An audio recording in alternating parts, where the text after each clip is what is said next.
What is happening, YouTube? Thank you so much for tuning into another video. This week we're going to be doing Sausage Curb Central, aka Laguna Seca. We managed to put in a decent lap time, so without further ado, let's jump straight into it. In true lap guide fashion, we first look at the track map, and basically every corner is going to be important here. They're followed by a long straight, so it's really important to get on the gas as early as possible. So for every turn, 2, 3, 4, 5, 6, corkscrew, 9, 10 and 11, it's really important that you catch your braking point a little bit earlier than you would, just so that you make sure you get on the power as soon as possible. Now that's not to say that there aren't more important corners, and the focus areas for this week are going to be turn 2, 6, the corkscrew, and then turns 10 and 11. There's a really important run over there, and then hitting your brake point has to be spot on. Before we jump into the hot lap, let's just have a look at some of the visual cues that we need to look out for. For turn 2, it's going to be these cones on the right hand side, or where the concrete changes from the gravel. That's going to be where you need to brake. If you brake any later than that, you're going to run wide for the hairpin. For turn 6, you're going to be looking for the marker on the right hand side. Try and take as much curb as possible and tap on the brakes about a car's length ahead of the sign. You're also going to simultaneously turn left for the exit so that you're able to carry as much speed going up the hill. Depending on how well you got the exit for turn 6 is going to determine how much speed you have coming up the hill to turn 7. So you can use this line across the road as a speed trap of sorts, just to determine exactly where you need to brake. If you get it really well, I would start braking just at the beginning of where this white line on the right hand side starts to get bigger. For turn 10, you're going to be looking for this white piece of curb on the left hand side, and about a car and a half's length before the number 2 board, you're going to drop down into the third, holding it and then exiting the corner.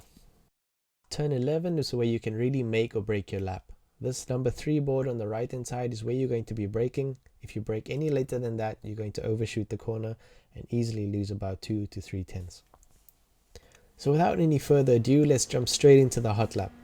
Obviously, the exit from turn 11 is going to be really important. There's such a long straight, and then you're going to try and spot these 2 cones on the right hand side, or the change from gravel to concrete. You're going to shift down into second, and then you're going to gradually go around that corner or that hairpin. It's really important that you don't get on the power too early. Just be patient and then gradually get on the power as you exit. If you do decide to get on the power a little bit too early, you can easily upshift the third, and that'll help rotate the car. Next braking point is going to be the change in gravel on the left hand side. Just brake down into third, and again, be patient around the curb. Try not to hit the sausage curb like I did. I easily lost about half a tenth going around that corner. Try and get on the power as soon as possible. This is going to help you to carry enough speed to take the next corner. Your next turning point, emphasize on turning, there's no braking over here. All you do is take your foot off the throttle and roll through the corner as you pass this change in concrete. This is going to give you an awesome exit speed up to turn 5. Now that you've got a really good exit speed coming up to turn 5, your next turning point and braking point is going to be just after the number 3 board over here. There's a little bit of a white paint mark on the wall. Don't know if that was put there on purpose, but that's actually where you'll downshift into 4th gear and then hold that as you get to the corner, drop into 3rd, ride the curb and exit. That is going to give you the best exit possible for turn 6. Now turn 6 isn't for the faint of heart, and what you're going to do is you're going to try and drive on the curb, but hang on the right hand side and look for this number 2 board. Just before the number 2 board, you're going to give a little bit of brake, about 25%, and then simultaneously start turning in for the corner. Do not hit the sausage curb, it will spit you out into the gravel, but this is where you can make a really good amount of time on your opponents. So now that you have a good exit from turn 6, we're going to look for the bridge or the time trap, and that's going to help us to evaluate where we're going to brake. On the right hand side, you'll see there's a gradual change in the thickness of the white paint. This is where I'll brake if I get a good exit for turn 6. So you'll try and straight line this curb as much as possible without touching the gravel, and then you'll get on the power gradually.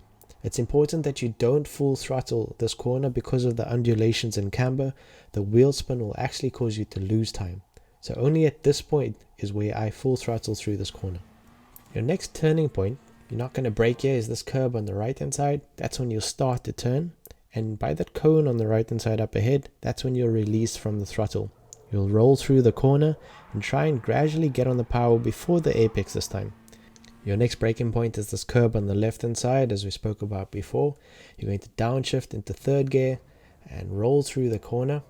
Gradually get on the power and then quick shift or early shift into fourth gear, and then aim for this number 3 sign on the right hand side. As we spoke about before, if you pass this, you're going to overshoot the corner. So you're going to gradually drop down second, first in a straight line, and then you're going to hit this apex. Get on the power gradually, but as quickly as possible. I try to stay away from these curbs. Some people try to drive them. Do what works best for you. And that's basically how to drive a relatively quick lap around Laguna Seca. Hopefully this lap guide has helped you to drop a few tenths from your lap time. Next up, I'll just show the video without any commentary.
Guys, thank you so much for tuning into another video. I really appreciate all the support, and I've been enjoying making these videos, to be fair. I'm learning so much and focusing so much on the track guides. I'm actually getting quicker, so thank you very much for that. If there's anything that I could do differently or do better for you guys, please let me know. If you want more chase cam videos, I'll add that in for sure. But for now, if you could just do me a massive favor, and if you are actually dropping some of your lap time, let me know how much you're dropping them by in the comments below, and that would be so awesome for me to see. That's me for now, guys. I'll catch you in the next one. In the meantime, stay fast and be safe.